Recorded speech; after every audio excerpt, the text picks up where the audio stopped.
સાડામાં ઠાકોર સમાજના બંધારણ અંગે સંમેલન યોજાયું। સુરેન્દ્રનગરના દસાડા તાલુકાના અંબાળા ગામે વેલનાથ બાપુની જગ્યા ખાતે ઠાકોર સમાજનું બંધારણ અંગે સંમેલન યોજાયું। દસાડા તાલુકા ક્ષત્રિય ઠાકોર સમાજનું નવા બંધારણ અંગે સંમેલન યોજાયું। ઠાકોર સમાજના આગેવાનો અલ્પેશ ઠાકોર, ગેનીબેન ઠાકોર સહિતના સમાજના સાંસદો, ધારાસભ્યો, આગેવાનો, હોદ્દેદારો અને યુવાનોની મોટી સંખ્યામાં ઉપસ્થિતિ જોવા મળી। જાનમાં 100 લોકોએ જવું, દીકરીના પિતાએ ફક્ત 21,000 સુધીનું કર્યાવર આપવું, સામાજિક પ્રસંગે અને લગ્ન પ્રસંગે ડીજે પ્રથા બંધ કરવી, જન્મદિવસની ઉજવણી પર બંધ કરવી, સગાઈમાં માત્ર 25 લોકોએ જવું અને ઉઠામણા પ્રથા બંધ કરવી, સગાઈમાં વરપક્ષ દ્વારા કન્યા પક્ષે મોબાઈલ આપવા પર પ્રતિબંધ, બોલામણા પ્રથા પર પ્રતિબંધ, જે પરગણું દીકરી આપે ત્યાં જ દીકરી આપવી સહિતના નિર્ણયો લેવામાં આવ્યા। સમાજ શિક્ષિત બને અને વ્યસન મુક્ત બને તે અંગે પણ પ્રયાસો કરવામાં આવશે। અલ્પેશ ઠાકોર અને ગેનીબેન ઠાકોર દ્વારા અપીલ કરવામાં આવી। નવા બંધારણનું પાલન નહીં કરનાર સમાજના લોકો પાસેથી 51,000 દંડ લઈ નજીકની શૈક્ષણિક સંસ્થામાં દાન આપવામાં આવશે। સમાજમાં બંધારણ મુદ્દે સોશિયલ મીડિયા પર વધુ એક વિવાદ। ડીજેના તાલે ઝૂમતા લોકોનો વિવાદિત વિડીયો વાયરલ થયો। વાયરલ વિડીયોમાં બંધારણ ઘડનારાઓને ગોળી મારવાનો ઉલ્લેખ, ગીતના શબ્દોથી ઠાકોર સમાજમાં ચર્ચાએ ફરી જોર પકડ્યું।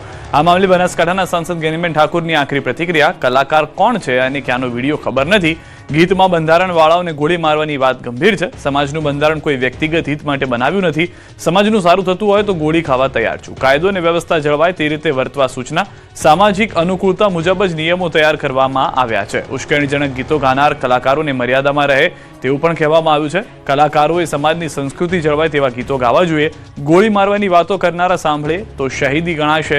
સમાજ સુધારણા માટે કોઈ જીવ આપે તો નામ અમર। વ્યક્તિગત હિત છોડીને સમાજના કલ્યાણ માટે કામ કરો। ગેનીબેને વિડીયો બનાવનાર અને ગાનાર સામે રોષ ઠાલવ્યો છે। વાવ અને થરાદ પંથકમાં વિડીયો ભારે ચર્ચામાં છે। સમાજમાં શાંતિ જળવાય તે માટે ગેનીબેનની નમ્ર અપીલ છે। એવું કીધું કે બંધારણ વાળાને મારો ગોળી, તો આ બંધારણ એ કોઈ વ્યક્તિગત આગેવાનો એમના હિત માટે કરી નથી। આ સર્વપક્ષીય અને તમામ ઠાકોર સમાજને બીજા સમાજોએ સાથે મળીને આ બંધારણ જે તે સમાજની અનુકૂળતા પ્રમાણે બનાવ્યા છે।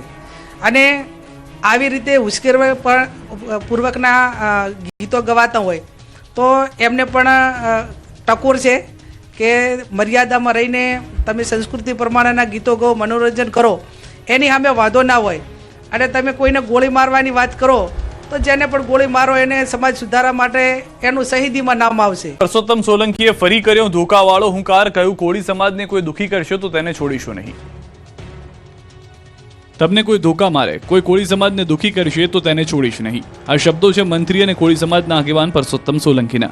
ગીર સોમનાથના ઉના સીમર ગામે કોળી સમાજના યોજાયેલા સમૂહ લગ્ન કાર્યક્રમમાં રાજ્યમંત્રી પરસોત્તમ સોલંકીએ હુંકાર કર્યો। સમાજના સમૂહ લગ્ન કાર્યક્રમમાં બોલતા તેમણે અગાઉ કરેલા ધોકાવાળી નિવેદન પર અડગ રહેતા ફરી એકવાર એ જ વાત દોહરાવી। કહ્યું કે તમને બધાને ખબર છે કે હું વધારે બોલતો નથી, જે બોલું છું એ સીધું અને સ્પષ્ટ હોય છે। તો કોઈ ધોકાવાળી કરે તો હું છું। સાથે જ કોળી સમાજને કોઈ દુખી કરે તો સહન નહીં કરવાની ખુલ્લી ચેતવણી આપી। કે કોઈ ન સમજે ને તો ધોકાવાળી કરે।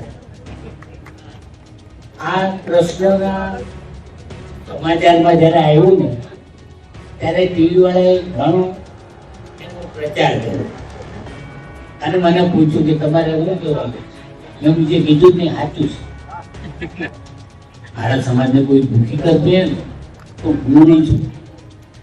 એ લોકો કરે કે ના કરે, પણ મને મારો કોળી સમાજ બહુ પ્યારો છે। બીજી તરફ આ જ કાર્યક્રમમાં રાજુલાના ધારાસભ્ય હીરા સોલંકીએ શાયરાના અંદાજમાં વિરોધીઓ પર પ્રહાર કર્યા। तेरे दिन अच्छे हैं तो मुझसे किनारा कर ले, तेरे दिन अच्छे हैं तो मुझसे किनारा कर ले। हम तो बुरे लोग हैं, बुरे वक्त में काम आते हैं। हमने जेवा समझવો એવા સમજે, પણ અમારે જે સમય તમારો બુરો વખત આવશે ને એ સમયે તમને કોઈ દેખાય કે ન દેખાય, પરસોત્તમભાઈને હાકલ કરજો, હીરાલાલ સોલંકીને હાકલ કરજો, દિવેશને હાકલ કરજો, આ ચેતન કુમારને આ સમાયો બેઠા છે, હાકલ કરજો। તમારો જમણો બંધ બનીને તમારા પડકે ઉભા રહેવાના સંપૂર્ણ પ્રયત્ન કરજો। આજે ખૂબ સમાજે પ્રેમ આપ્યો। સમાજના પ્રસંગમાં ડીજે તો નહીં જ વાગે, વિરોધીઓ પર ગેનીબેને કર્યા પ્રહાર। ઠાકોર સમાજે લગ્નમાં ખોટા ખર્ચા નહીં કરવા અને લગ્નમાં ડીજે નહીં વગાડવા મુદ્દે દંગલ શરૂ થઈ ગયું છે। બંધારણ બન્યાના ગણતરીના દિવસોમાં 4થી વધુ સ્થળોએ બંધારણનો ભંગ થઈ ગયો છે। ત્યારે ફરી ઠાકોર સમાજની બેઠકમાં ગેનીબેન ઠાકોરે સ્પષ્ટ શબ્દોમાં કહ્યું છે કે લગ્નમાં ડીજે તો વાગશે જ નહીં। વાવ થરાદના ભાભર ગામની ગાયત્રી ગર્લ્સ હાઈસ્કૂલમાં ઠાકોર સમાજની સામાજિક બેઠક મળી, જેમાં સાંસદ અને ઠાકોર સમાજના આગેવાન ગેનીબેન ઠાકોર, સ્વરૂપજી ઠાકોર સહિતના આગેવાનો ઉપસ્થિત રહ્યા। બેઠકમાં ગામે ગામ બંધારણ બાબતે સમિતિઓ બનાવવા મામલે ચર્ચાઓ થઈ. તો બેઠકમાં બંધારણમાં થયેલા ભંગ અને પ્રતિબંધ હોવા છતાં વાગેલા ડીજેને લઈને ચર્ચા થઈ. ત્યારે ખુલ્લા મંચ પરથી ગેનીબેન ઠાકોરે ડીજે વગાડતા લોકો અને ડીજેને સમર્થન કરતા લોકોને આડે હાથ લીધા. ગેનીબેને સ્પષ્ટ શબ્દોમાં કહી દીધું કે સમાજે જે નિયમો ઘડ્યા છે તેમાં ડીજે વગાડવા પર પ્રતિબંધ વર્ષ 2027 સુધી તો યથાવત રહેશે. કોઈ પણ પ્રકારનો ફેરફાર કરવામાં આવશે નહીં. જો કે પરંપરાગત ઢોલ, નાસિક ઢોલ કે શરણાઈ જેવા સાધનોનો ઉપયોગ કરી શકાશે. આ મુદ્દે 10 દિવસ પછી બધા આગેવાનો અને ધારાસભ્ય એકત્ર થશે. સમાજો છે એ પણ જ્યારે આપણી આ હારી વાતને આવકારતા હોય તો 1 કે 2% કઈ નાના મોટા લોકો એના માટેથી ધંધો રોજગાર કરતા હોય એવી ટીકા કરવા વાળાને કોઈ સરેન્ડર ના હોય. જ્યારે આ ડીજે આવ્યા એ ટાઈમે ઢોલવાળે કોઈ એમ ના કીધું કે અમારી રોજગારી છીનવી લીધી. તો આ ઢોલવાળા કહે છે, વાહણાવાળા કહે છે, કોની બજારવાળા કહે છે, કરિયાણાવાળા કહે છે, કાપડવાળા કહે છે.